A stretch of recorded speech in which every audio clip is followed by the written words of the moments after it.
Quando a gente encerra um curso bíblico, a gente sempre se depara com algumas pessoas que sentem a necessidade de tomar a decisão de seguir ao Senhor Jesus, de radicalizar e serem batizados imediatamente. Porém, na grande maioria das vezes, as pessoas temem dar esse passo tão importante. Temem por algum tipo de insegurança, por alguma coisa que ainda estão para resolver em suas vidas. Então, em função disso, a gente acaba comprometendo uma decisão que é essencial que seja tomada, é necessária que seja tomada, é a decisão mais importante da vida da gente por conta destas coisas, né? Por conta dessas coisas que acontecem e que tomam a mente da gente e colocam assim na mente da gente: eu só posso entregar a minha vida ao Senhor definitivamente, depois, através do batismo, depois que eu resolver essas minhas questões de pecado, as questões de trabalho. Às vezes as pessoas estão trabalhando no sábado ainda, precisam resolver, né? Mas tem casos como o do nosso pai, né? O meu pai, antes de ser batizado, ele dizia para minha mãe assim: eu só vou descer as águas depois que Deus me ajudar para que eu pare de pecar. Ele queria parar de pecar. Então, esse foi um argumento que dificultou muito durante o período que o papai estava no Vale da Decisão, de ele definitivamente descer as águas batismais. Ele queria parar de pecar, na cabeça dele funcionava dessa forma. Então, é muito interessante isso, né? Por outro lado, graças a Deus, né, para não deixar em aberto, o papai, em mais alguns anos à frente, acabou tomando a decisão e a gente teve aquela festa linda lá, que foi quando o pastor Gondinho, nosso irmão aqui, Lito, batizou o nosso pai. Então, graças a Deus, antes de descer à sepultura, propriamente dita, ele desceu à sepultura da vida, morrendo para o mundo e nascendo para Deus, né? Louvado seja o nome do Senhor por isso. E a gente pode dizer assim, que depois que o papai morreu, fica a esperança, aquela certeza de que ele, como qualquer outra pessoa, começou depois do batismo a desenvolver um relacionamento com Deus, a aperfeiçoar o seu relacionamento com Deus. E ele foi aperfeiçoando mesmo, né? Papai leu a Bíblia de canto a canto, de capa a capa, inúmeras vezes. A Bíblia de papai era muito usada, muito suja, porque ele lia muito e todo dia lia a Bíblia. Era impressionante. Depois que ele se converteu, né? Levava sempre os seus folhetos, né, com ele para evangelizar. Papai tinha isso. Mas eu conheci uma senhora que me deixou assustado. Quando eu fiz um evangelismo na cidade de Petrolina, em Jardim Petrópolis, um lugar que não tinha presença adventista, a gente fez um evangelismo lá de 45 noites.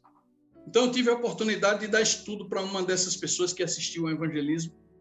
E no dia final do estudo bíblico, eu fiz um apelo para ela. Olha que coisa, escuta essa história. Eu perguntei para ela assim: você já fez todas as lições, você sabe que o tempo está diante da gente, a gente precisa tomar essa decisão diante de Deus, que a gente não pode esperar por nada quando diz respeito à entrega pública da vida da gente a Deus. E eu pergunto para você: o que é que você vai fazer diante das verdades que você descobriu? Aí ela disse assim, ó: apesar de tudo que eu descobri, eu acredito em tudo que você ensinou, eu não vou ser batizada, não vou dar esse passo público declarando que aceito a Jesus como Salvador. Aí eu fiquei triste a priori, né? E eu disse assim para ela: mas você sabe a importância dessa decisão? Ela disse: sei. E mesmo assim você continua resistente? E ela disse: sim, eu não vou ser uma cristã, não vou ser uma crente nunca. Eu fiquei impressionado, porque ela recebia a gente todos os sábados para fazer o evangelismo, para fazer o estudo bíblico. E no dia de decidir, ela falou de maneira muito clara que não queria ser cristã. Aí eu dei uma apelada, né? Eu apelei.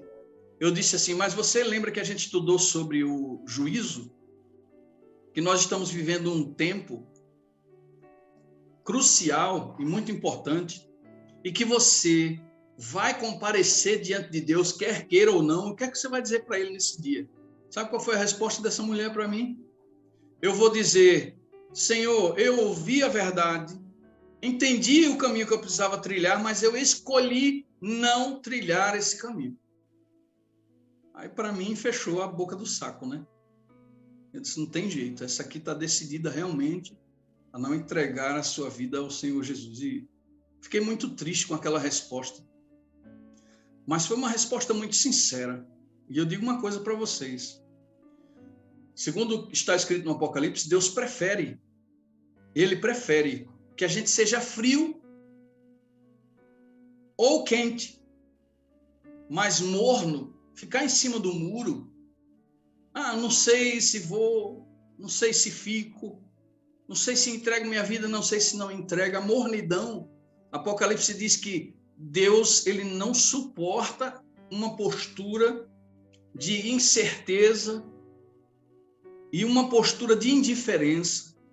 E porque não é frio nem quente, eu estou a ponto de vomitar-te da minha boca, está escrito lá. Então é terrível, não é isso? Hoje eu resolvi falar a respeito do tempo para vocês. Será que a gente entende verdadeiramente o tempo que a gente está vivendo? Nós costumamos chamar esse tempo que a gente está vivendo agora de verdade presente. Eu não sei se você conhece o conceito de verdade presente. Na realidade, a verdade presente é um tempo que Deus está dando para a gente, que eu posso dizer para você que, fazer um trocadilho, em vez de verdade presente, nós estamos recebendo um presente de misericórdia, que é esse tempo de graça que ainda se estende para que eu e você possamos tomar uma decisão definitiva ao lado do Senhor Jesus Cristo. E quando eu digo eu e você, eu digo eu e você mesmo, porque eu falei na última vez que a gente estudou aqui o Apocalipse, eu falei que o processo de conversão não se dá apenas para aquelas pessoas que estão no mundo, que não querem saber de Deus e que um dia recebem o Evangelho e decidem: eu vou ser batizado, eu vou dar esse testemunho público de que eu sou do Senhor, estou decidido e acabou. A conversão não acontece somente ali, porque algumas pessoas, lembram que eu falei de Pedro? Algumas pessoas recebem o batismo, passam a andar com Deus, convivem na igreja, mas infelizmente ainda não passaram pelo processo de conversão. Então, não é tão importante dizer sim para Deus quanto é importante dizer sim de todo o coração, de todo o entendimento, de toda a nossa alma. É assim que a Bíblia diz: buscar-me-eis e me achareis quando me buscares de todo o coração. Assim como Pedro precisou passar por um processo de conversão e ele não gostou, quando Jesus disse para ele: quando tu te converteres, Pedro, apacenta, confirma os teus irmãos, cuida dos teus irmãos. Pedro não gostou de ouvir isso. Pedro disse imediatamente: Senhor, olha, para onde o Senhor for, eu vou junto contigo. Se para a morte, para a morte. Estou contigo para o que der e vier. Aí Jesus completa dizendo: não é assim, Pedro. Ainda hoje, antes que o galo cante, tu me negarás 3 vezes. Pedro já andava com Jesus, mas ainda não tinha sido convertido. O seu coração ainda não era inteiramente do Senhor. Ele precisava passar por esse processo. Aí olha que coisa, eu estava pensando nisso essa semana. Pedro, ele demonstrou ser um covarde e teve medo de assumir que era um seguidor de Cristo na hora que ele foi pressionado. Então, o seu grande pecado diante de Deus foi a covardia. Ele não teve coragem de assumir a covardia. Só que lá na frente, como é que Pedro morre? Jesus foi crucificado daquela forma como todos nós conhecemos, né? Mas a história diz, isso não está registrado na Bíblia, está registrado nos livros dos pais da igreja, de homens que escreveram alguns escritos que são considerados escritos verídicos, verdadeiros, que apontam que Pedro, na hora de morrer, ele foi condenado à cruz igual a Cristo foi, e ele disse: eu não sou digno de morrer como meu mestre, e pediu para ser crucificado de cabeça para baixo. Então, essa é uma história considerada pela maioria dos teólogos verdadeira. Pedro morreu de cabeça para baixo. Aí você vê agora um covarde lá atrás, e um homem agora cheio de coragem, totalmente transformado. Jesus sabia que Pedro precisava passar por essa transformação, por essa mudança. Pedro precisava disso. Então, por que é tão importante conhecermos o tempo? Porque conhecendo o tempo, a gente entende a urgência do tempo. Verdade presente é uma expressão que precisa ser compreendida pela gente. Por quê? Verdade, se você for procurar no dicionário o significado da palavra verdade, é a mesma coisa que realidade. Qual é a sua verdade presente? É a mesma coisa da sua realidade presente.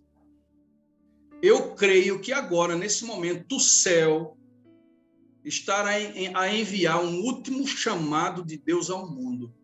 E o chamado de Deus é: chegou a hora. Chegou a hora, como ele disse à mulher samaritana, já chegou a hora em que os verdadeiros adoradores adorarão ao Senhor em espírito e em verdade, porque o Senhor está procurando adoradores genuínos que o adorem em espírito e em verdade. Assim disse Jesus à mulher samaritana: chegou a hora. Isso ele falou naquele tempo, mas agora, como vocês estudaram junto comigo aqui, nós estamos vivendo, inclusive Lito fez uma parte desse estudo falando sobre o juízo. Nós estamos vivendo desde 1844 o tempo do juízo. É um tempo solene, um tempo que precisa ser olhado, ser visto como um tempo diferente de todos os outros tempos já vividos pelas pessoas que sobreviveram antes de nós. Muito bem. Tem um nome aqui, mas eu não sei se vocês conhecem essa pessoa. É a Beth, se não me engano. Já foi adicionada aí, né? Muito bem. Nós estamos vivendo um período, queridos, que se nós não entendermos a solenidade desse período, também iremos atrasar a nossa decisão de fazer mudanças importantes, necessárias hoje.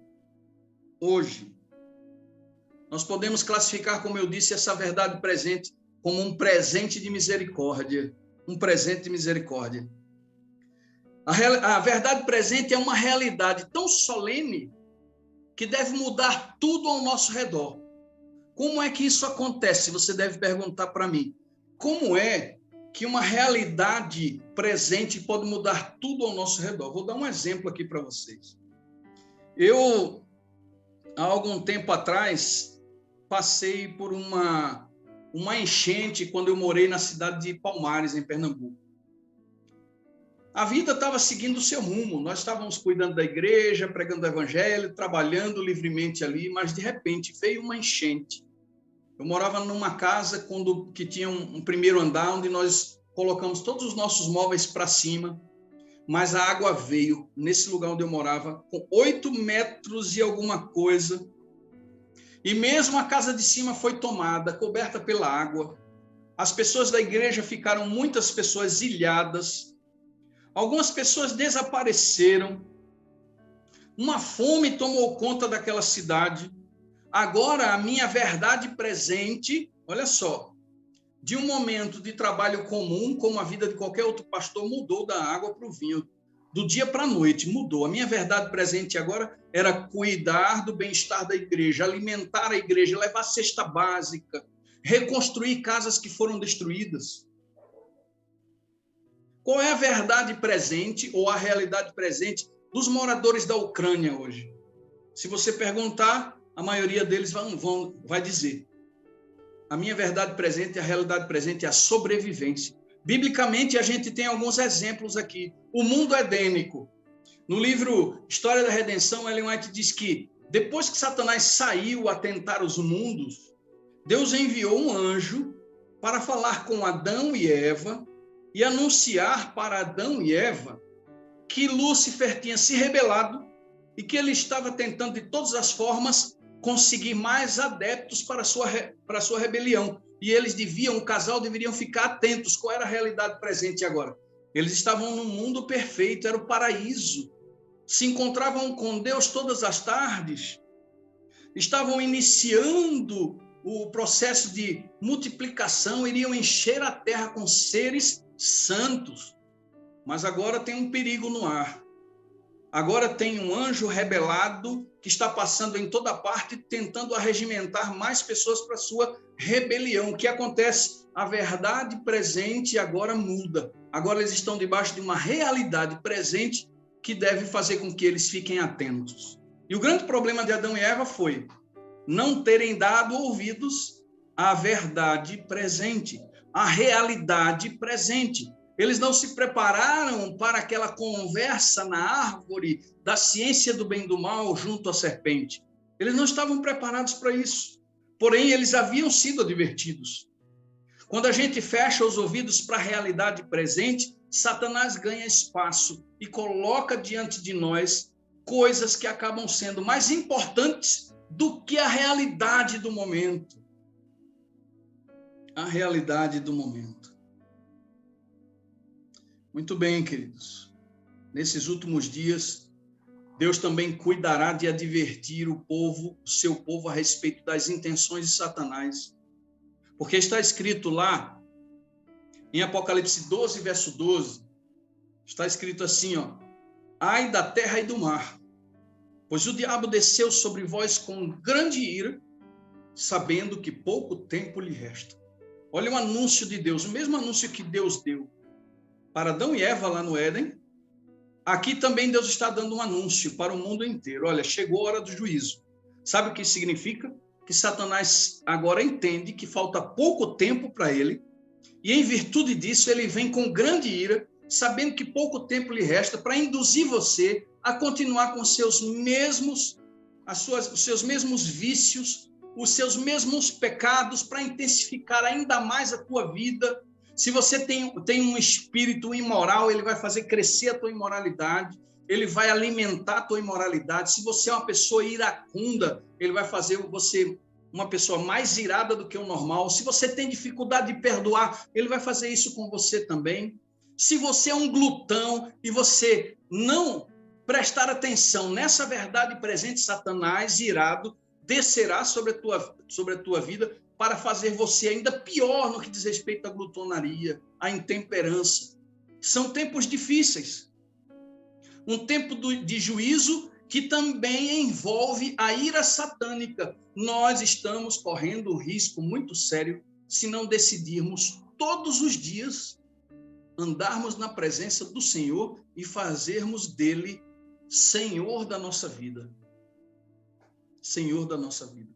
Qual era a mensagem presente, a realidade presente para os antediluvianos? Estavam fazendo o que bem queriam, né? Como diz a Bíblia, casavam-se, davam-se em casamento, havia promiscuidade, pecado, e a Bíblia diz que o coração do homem era mau, mau e continuamente mau. O mundo parecia que ia de vento em polpa, cada um fazia o que queria da sua vida, ninguém estava comprometido em santificar-se, em melhorar, em crescer nessa relação com Deus, em ser uma pessoa melhor, em amar melhor as pessoas ao redor. Ninguém tinha esse comprometimento. Pelo contrário, o coração se tornava cada vez mais egoísta. Mas quando Noé levanta sua voz e diz: eis que vem um dilúvio, essa se torna a verdade, a realidade presente para aquele povo. E qual foi o problema daquele povo? Não deram ouvidos à realidade presente. Não deram ouvidos. Hoje nós estamos vivendo um momento de realidade, de uma realidade que nós não podemos fugir. É real o que está acontecendo. A vida das pessoas está sendo ceifada ao redor do mundo. Doenças, pestes, pandemias, tragédias, guerras, rumores de guerras, fome em toda parte. Há um cenário tão gritante diante dos nossos olhos que nós estamos vivendo uma realidade presente, solene e importante, que a gente não pode fechar os olhos para isso. Do contrário, nós estaremos nos comportando como os antediluvianos, que não deram a mínima para a pregação de Noé, e quando veio a chuva, foi tarde demais. Foi tarde demais. É como se Deus estivesse dando um grito agora para o mundo todo. Sabe aquele grito? Para tudo, para tudo, para tudo! É como se Deus estivesse dizendo assim: olhai para mim e sede salvos todos os termos da terra. Olha, para de olhar para si mesmo, para dentro do próprio ego, para de olhar para si mesmo e começa a olhar para mim. Olhar para Jesus não é uma coisa muito fácil nesse contexto que eu estou falando, porque olhar para Jesus é abrir mão de si mesmo. É abrir mão dos próprios caprichos, é abrir mão dos próprios sentimentos, é abrir mão de todos aqueles sentimentos egoístas que a gente carrega sobre a gente. É abrir mão do nosso temperamento, abrir mão dos nossos vícios, abrir mão dos prazeres que nos dão, muitas vezes, alegrias que a gente imagina e confunde com felicidade. E essas alegrias estão nos levando para o inferno, porque quanto mais a gente mergulha nesses prazeres que nos afastam de Deus, e mais a gente se sente bem, a gente confunde alegria com felicidade. E a felicidade eterna que o Senhor quer nos dar está muito acima dessa alegria parcial, efêmera, que nós estamos experimentando nesse mundo. Muito bem, queridos. Apocalipse aponta para um período profético e ele está ocorrendo bem agora, que é a verdade presente dos nossos dias. O céu está agora mesmo a enviar um último chamado de Deus ao mundo. Em Apocalipse 14, verso 6, está escrito aquele verso que nós estudamos. Ele viu um anjo voando pelo meio do céu, tendo o evangelho eterno para anunciar aos homens. E a base dessa mensagem, vista por João, é: adorem a Deus, porque chegou um tempo solene. Chegou a hora do juízo.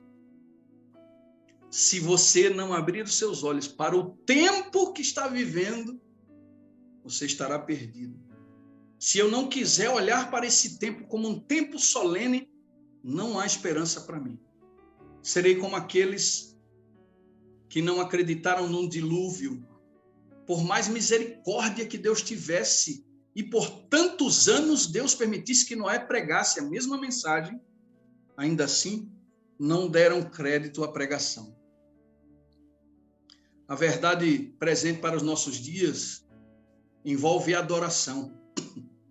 Adorem a um Criador, temei a Deus e dá-lhe glória, porque vinda é a hora do seu juízo, e adorem aquele que fez o céu, a terra, o mar e as fontes das águas. Por isso o sábado tem um significado tão importante para quem aceita Jesus como Salvador. Por isso o sábado é tão importante para selar o teu compromisso com Deus.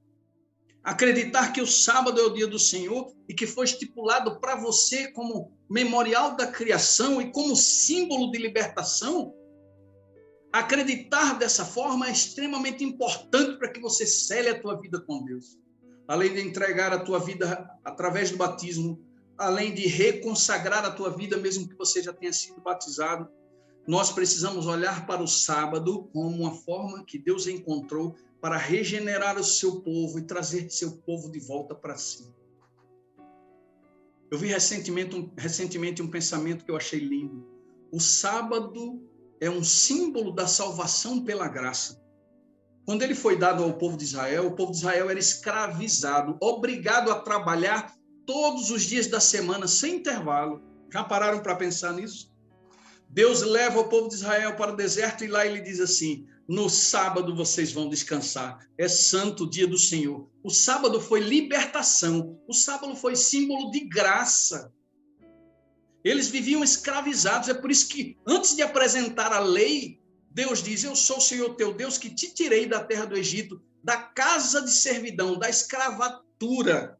Eu tirei você de um lugar onde você era oprimido para te dar paz de espírito, e as pessoas que ali estavam, que faziam parte daquele grande povo de Israel, não entenderam a libertação que Deus estava concedendo para eles. Era tempo de liberdade, mas por não reconhecerem o tempo, não tomaram as decisões necessárias e não consagraram suas vidas como deveriam.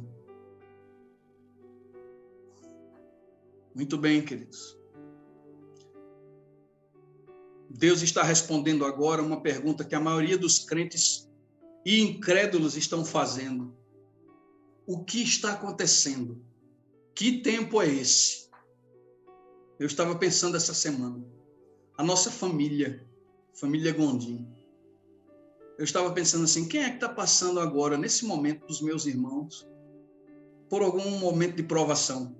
E aí eu vi que todos os meus irmãos estão agora, nesse momento, sendo provados. Toda a minha família. Todo mundo sendo abalado. E sabe o que diz a Bíblia? Que todas as coisas serão abaladas. Tudo que precisa ser abalado, será abalado. E às vezes a gente sofre com a crise. Mas esse é um tempo de crise. Porque a crise, como diz o Espírito de Profecia, a crise traz a termo a verdade. Revela o que há de melhor no ser humano e o que há de pior também. E é por isso que Deus permite a crise, para que seja expurgado o pecado, para que se apresente os seus piores defeitos, para que Deus te mostre o quanto você necessita dele. É um tempo de crise. É um tempo em que todos nós estamos sendo abalados. Eu preciso entender a solenidade desse tempo. Eu preciso entender. Recentemente, eu tive que sair da minha rotina. Porque coisas começaram a acontecer na minha vida como jamais eu imaginei que aconteceriam. Eu quero dar um exemplo. Vamos supor que a gente esteja na festa de final de ano. Eu, com a minha família, Gondim, como a gente costuma fazer, reunir todo mundo. Mais de 60 pessoas. Quando entram netos, bisnetos de mamãe, todo mundo se junta, dá mais de 60 pessoas. É uma festa linda. Está todo mundo feliz, todo mundo sorrindo, todo mundo alegre. Porque é tempo de alegria. Mas olha o que acontece. Imagina, você está naquela festa, está todo mundo feliz, está todo mundo alegre. Aí alguém chega na festa e diz que alguém da família, quando estava indo para a festa, sofreu um acidente, foi levado para o hospital, está entre a vida e a morte. Essa festa continua, gente? Eu pergunto para vocês. Essa festa continua? As músicas são desligadas, as pessoas começam a chorar.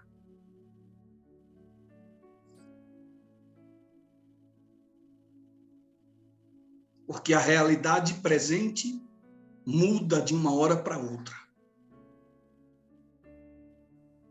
Passei por isso, vocês sabem. Minha realidade presente mudou de uma hora para outra.